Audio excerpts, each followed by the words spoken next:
I'm Blair Seibert, and I've asked my father today to share with you a poem he's been reciting for family and friends for over 67 years. At the age of 85, he often forgets where he leaves his keys, but he's never forgotten his poem.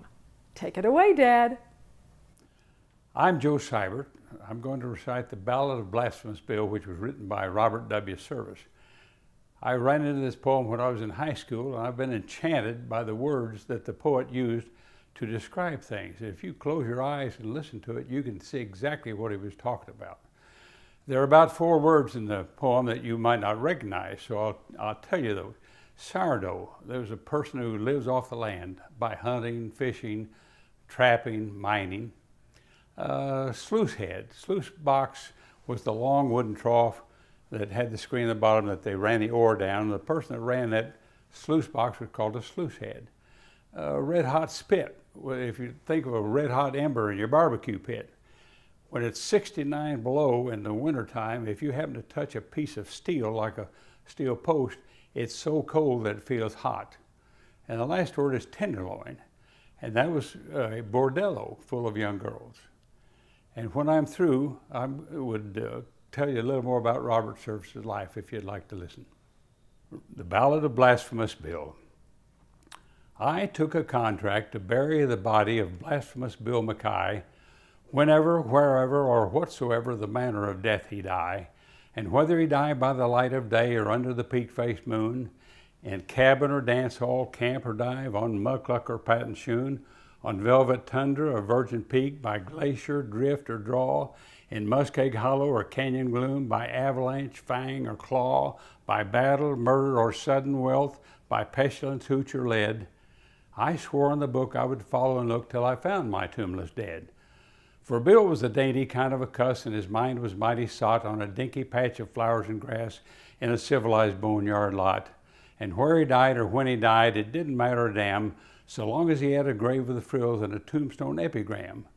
So I promised him, and he paid the price in good Chicago coin, which the same I blowed that very night down in the Tenderloin.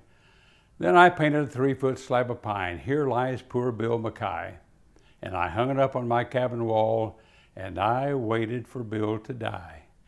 Years passed away, and at last one day came a squaw with a story strange of a long deserted line of traps way back of the Bighorn Range, of a little hut by the Great Divide, and a white man, stiff and still, lying there by his lonesome self, and I figured it must be Bill. So I thought of the contract I'd made with him, and I took down from the shelf that swell black box with a silver plate that he picked out for himself, and I stacked it full of grub and hooch and slung it on my sleigh. Then I harnessed up my team of dogs, and I was off at dawn of day. Do you know what it's like in the Yukon wild when it's 69 below? When the ice worms wriggle their purple heads through the crust of the pale blue snow? When the pine trees crack like little guns in the silence of the wood, and icicles hang down like tusks under your parka hood? When the stovepipe smoke breaks sudden off and the sky is weirdly lit, and the careless feel of a bit of steel burns like a red-hot spit? When the mercury's a frozen ball and the frost fiend stalks to kill? Well, it was just like that day when I set out to look for Bill. Oh, the awful hush that seemed to crush me down on every hand as I blundered blind with a trail to find through that blank and bitter land. Half dazed, half crazed in the winter wild with his grim heart-breaking woes, and the ruthless strife for a grip on life that only the sourdough knows. North by the compass, north I pressed, river and peak and plain, past like a dream I slept to lose, and I waked to dream again. River and plain and mighty peak, and who could stand unawed? As their summits blazed, he could stand undazed at the foot of the throne of God. North, north, through a land accursed, shunned by the scouring brutes, and all I heard was my own harsh word and the whine of the Malamutes. Till at last I came to a cabin squat built in the side of the hill, and I burst in the door, and there on the floor, frozen to death, lay Bill. Ice, white ice, like a winding sheet, sheeted each smoke-grimed wall. Ice on the stovepipe, ice on the bed, ice gleaming over all. Sparkling ice on the dead man's chest, glittering ice in his hair. Ice on his fingers, ice in his heart, ice in his glassy stare. Hard as a log and trussed like a frog with his arms and legs outspread, I gazed at the coffin I'd brought for him, and I gazed at the gruesome dead. Till at last I spoke. Bill liked his joke, but still gold darn his eyes. A man had ought to consider his mates in the way he goes and dies.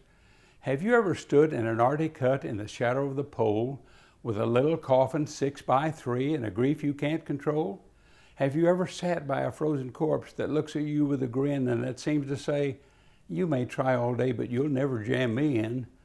I'm not a man of the quitting kind, but I never felt so blue as I sat there gazing at that stiff and studying what I do. Then I kicked off the husky dogs that was nosing round about, and I lit a roaring fire in the stove, and I started to thaw Bill out. Well, I thawed and thawed for 13 days, but it didn't seem no good. His arms and legs stuck out like pegs as if they was made of wood. At last I said, it ain't no use, he's froze too hard to thaw. He's obstinate and he won't lie straight, so I guess I got a saw. So I sawed off poor Bill's arms and legs and laid him snug and straight in the little coffin that picked itself with a dinky silver plate. And I came nigh near to shedding a tear as I nailed him safely down. Then I stowed him away on my Yukon sleigh and I started back to town. And I buried him as the contract called in a narrow grave and deep, and there he's waiting the great cleanup when the judgment sluice-head sweep. And I smoke my pipe and I meditate in the light of the midnight sun, and sometimes I wonder if they was the awful things I done. And as I sit and the parson talks expounding on the law, I often think of poor old Bill and how hard he was to saw.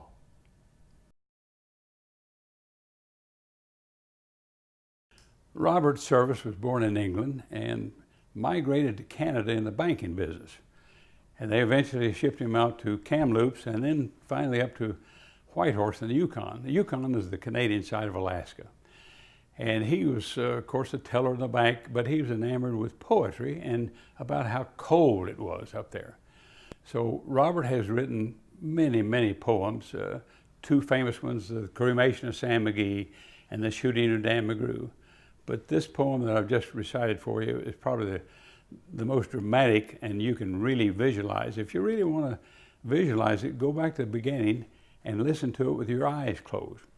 But Robert was so famous, he traveled all over the world and became very famous, and he finally died on the French Riviera.